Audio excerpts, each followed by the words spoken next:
حضور صلی اللہ علیہ وسلم مسجد نبوی میں تشریف فرمائے.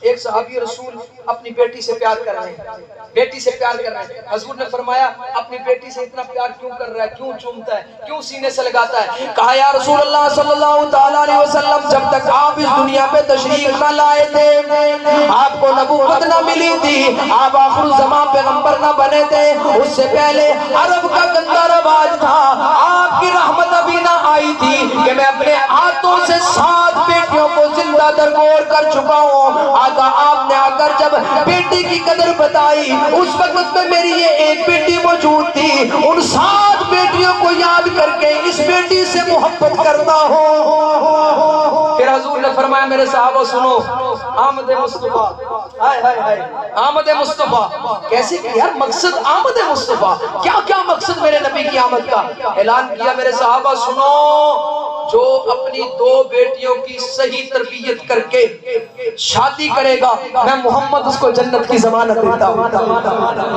کون سی ضمانت؟ مفتی صاحب تشریف فرما ہے.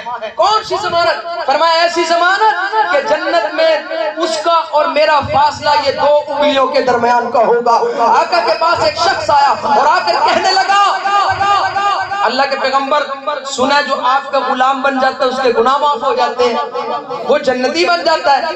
آقا نے فرمایا کوئی شک نہیں، جو میرے قدموں میں آ جاتا ہے، میرے ہاتھ پہ بیعت کر لیتا ہے، قرآن اس کو کہتا ہے رضی اللہ عنہم ورضوا عنہ، قرآن اس کو کہتا ہے کہ ہم نے ان کو جنتی بنا دیا. بالکل آقا میں نے بہت بڑا گناہ کیا ہوا ہے، میرا وہ گناہ معاف ہو جائے گا. شراب پی نہیں، زنا کر لی آقا نے، کیا کیا؟ چوری کر لی نہیں، ڈکیتی کر لی آقا نے، کیا کیا؟ آقا عرب کا گندا رواج تھا بیٹیوں کو زندہ درگور کرنے کا. میرے گھر میں بچہ ہونے والا تھا، میں سفر پہ نکل گیا اور اپنی بیوی کو کہہ کر گیا اگر بیٹا ہو تو رکھ لینا، بیٹا ہو تو رکھ لینا، بیٹی ہو تو زندہ درگور کر دینا. یا رسول اللہ صلی اللہ تعالیٰ علیہ وسلم میں جس وقت گھر میں آیا سالوں کے بعد، جس وقت میں اپنے گھر میں آتا ہوں میں کیا دیکھتا ہوں؟ ایک خوبصورت سی بچی ہے، چھوٹی سی بچی ہے، سینڈ میں گھوم رہی ہے، بڑی پریوں کی طرح لگتی ہے. میں نے اپنی بیوی سے پوچھا یہ بچی کون ہے؟ مجھے جواب ملا پڑوسیوں کی بچی ہے، اپنی بچی نہیں ہے، غیروں کی بچی ہے، اپنی بچی نہیں ہے، چچاؤں کی بچی ہے. اللہ اکبر. آقا جب میں رات کو اپنے بستر پہ سویا وہ بچی بھی وہاں ساتھ سوئی ہوئی تھی. میں نے کہا اے بیوی یہ بچی کون ہے؟ بیوی رو کر کہنے لگی یہ آپ کی بیٹی ہے، آپ تو سفر پہ تھے اس لیے میں نے اس بچی کو رکھ لیا ہے، اس بچی کو رکھ لیا تھا، میں اس کے ساتھ وقت گزار رہی ہوں، میں اس کے ساتھ وقت گزارتی رہی. آقا پیغمبر صلی اللہ تعالیٰ علیہ وسلم میں ساری رات کروٹیں بدلتا رہا. عرب کا گندا رواج تھا، جب صبح ہوئی تو میں نے اس کی اپنی بیوی کو کہا اس کو تیار کر دے، میں اس کو ماموں کے گھر لے جانا چاہتا ہوں. آقا میں نے اپنے کندھوں پہ گدال رکھ لیا، میں نے ہاتھ میں رسی پکڑ لی اور اپنی اس بچی کو لے کے چل دیا. سورج طلوع ہو گیا، میرے جسم پہ مٹی پڑنے لگی، میری یہ چھوٹی سی بچی اپنے دوپٹے سے میری مٹی صاف کر رہی ہے. آقا مجھے ترس نہ آیا. جب میں ایک جنگل میں پہنچا میں نے گڑھا کھودنا شروع کیا، میری بچی چھوٹے چھوٹے ہاتھوں سے وہ مٹی نکال رہی ہے. آقا مجھے پھر بھی ترس نہ آیا.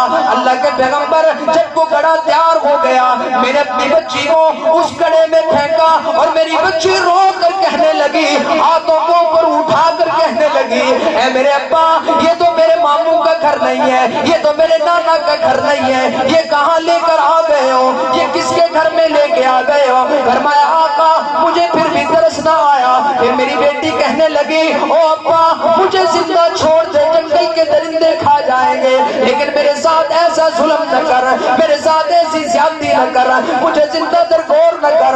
آقا مجھے پھر بھی ترس نہ آیا. آقا مجھے پھر بھی میرا دل سخت رہا، مجھے ترس نہ آیا.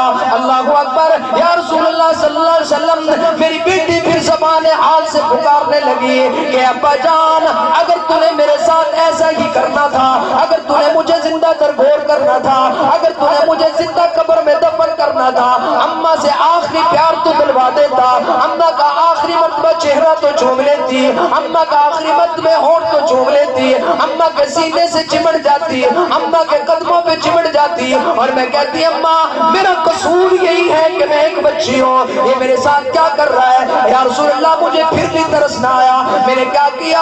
اپنی بچی کے منہ پہ تماچا مارا اور لٹا کر اس کے اوپر پتھر رکھ دیا اور اس کو بند کر دیا۔ آقا آج 40 دن گزر گئے۔ کہتے ہیں کہ بیٹی کو مقام نہیں دیا۔ میں نے کہا میرے پیغمبر نے آ کے مقام دیا ہے، میرے محبوب نے آ کے پیغام دیا ہے۔ یہی تو مقصد تھا میرے محبوب کی آمد کا کہ ماں کے قدموں کے نیچے جنت کا اعلان کر دیا، اور یہی تو مقصد تھا میرے پیغمبر کی آمد کا کہ بیٹی کے بارے میں جنتی ہونے کا اعلان کر دیا کہ جس نے شادی کر لی۔ آقا آج 40 دن گزر گئے، 40 دن گزر گئے۔ روزانہ میری بیٹی مجھے خواب میں آتی ہے اور آ کر کہتی ہے ابا جان تو بڑا ظالم نکلا، میرا قصور کیا تھا کہ میں بیٹی تھی، میرا قصور کیا تھا کہ میں عورت تھی، میرا قصور کیا تھا کہ میں ننھی سی بچی تھی۔ ابا جان یاد رکھنا کل قیامت کا دن ہوگا، حضور میدان حشر میں بیٹھے ہوں گے، اللہ کی عدالت لگی ہوگی، تیرا گریبان ہوگا اور میرا ہاتھ ہوگا، میں تجھے گھسٹ کر جہنم میں پھینک کے آؤں گی۔ اللہ کے پیغمبر کیا یہ میرا گناہ معاف ہو سکتا ہے کہ نہیں؟ اللہ کے پیغمبر کی آنکھوں میں آنسو آ گئے، رو رہے، نبوت کے چہرے پہ آنسوؤں کی لڑی بن گئی، وضحیٰ کا چہرہ غصے سے عجیب ہو گیا، واللیل کی ظلمیں، اللہ اکبر، جب آنکھوں پہ جلال آیا اور رو کر کہنے لگے اور ظالم تو نے بہت بڑا ظلم کیا۔ لیکن یاد رکھنا اگر اس گناہ کو معاف کرنا چاہتا ہے، اس کو معافی لینا چاہتا ہے اس گناہ کی، محمد کے دامن میں آ جا، محمد کے قریب آ جا اور محمد کا کلمہ پڑھ لے، کیونکہ اسلام میں داخل ہونے کے بعد اللہ سارے گناہوں کو معاف فرما دیتے ہیں۔